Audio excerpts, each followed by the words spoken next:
खाने के लिए इंतजार करती हूँ। कभी खाते हैं, कभी नहीं खाते हैं, गुस्से में दूर फेंक देते हैं, कहीं खा के आए हुए होते हैं, मुझे कोई पता नहीं। उनको ऐसी हालत में देख के तो मैं भी बागी हो जाती हूँ। मैं भी बोलती हूँ, मुझे भी बहुत गुस्सा होता है।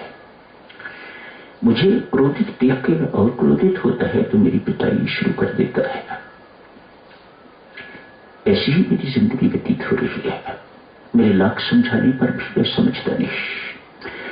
देवियों, एक अब सबसे प्रार्थना करता हूं, कभी पति के लिए ऐसा शब्द प्रयोग नहीं करना कि मैं अपने पति को बहुत समझा रही हूं। कोई पुरुष इसे पसंद नहीं कर सकेगा। ये शोभनीय भी नहीं है। एक नारी के लिए, पत्नी के लिए इस प्रकार का शब्द प्रयोग करना ठीक नहीं। वैसे भी ये शब्द अहंकार का चिन्ह है। ये शब्द साधारण शब्द नहीं है। तनिक विश्लेषण करके देखना, कभी ये शब्द प्रयोग नहीं करना। मैंने अपने पति को बहुत समझाने की कोशिश की ना। आप उनसे निवेदन कर सकती हैं, आप उनसे बातचीत कर सकती हैं, लेकिन ऐसा शब्द कभी नहीं प्रयोग करना कि मैंने अपने पति को बहुत समझाया व समझा नहीं। कोई पुरुष इस बात को बर्दाश्त नहीं कर सकेगा। बाबा पूछते हैं, ऐसा करने से कुछ फर्क पड़ा? नहीं बाबा, कोई फर्क नहीं पड़ा, बल्कि स्थिति दिन प्रतिदिन बिगड़ती ही गई। मैंने अब उपवास रखने शुरू किए। कुछ दिनों से उपवास रख रही हूं। हो सकता है कुछ इस उपवास का, इस व्रत का कोई प्रभाव पड़े। कितने दिन हो गए हैं उपवास करते? बाबा ने पूछा। कहा लगभग 1 सप्ताह हो गया है उपवास रखते हुए।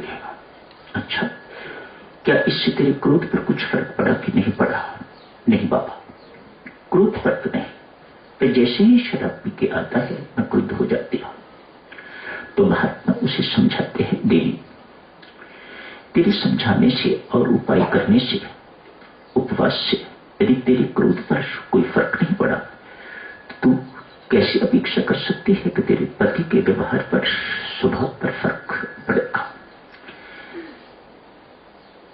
देवी को समझाते हैं, यदि स्थिति ठीक करनी है, घर के हालात, घर का वातावरण ठीक करना है, मेरी माता सज्जनों सब सुन, यदि आप चाहती हो कि आपका घर नरक न रहे, स्वर्ग बन जाए, वैकुंठ बन जाए, तो बाबा कहते हैं पहले अपने आप को सुधारो।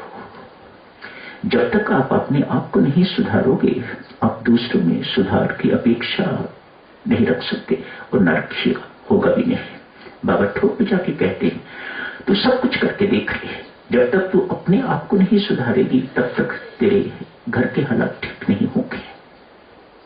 ऐसे व्यक्ति देवियों जिनकी इस प्रकार की आदत हुआ करती है, उन्हें अपने दोष दिखाई नहीं देते, अपनी बुराई उन्हें दिखाई नहीं देती। वह आसपास की जो परिस्थितियां हैं उनमें दोष निकालते हैं, आसपास के जो लोग हैं उनमें दोष निकालेंगे, हालात में दोष निकालेंगे, अपने में उन्हें दोष दिखाई नहीं देते।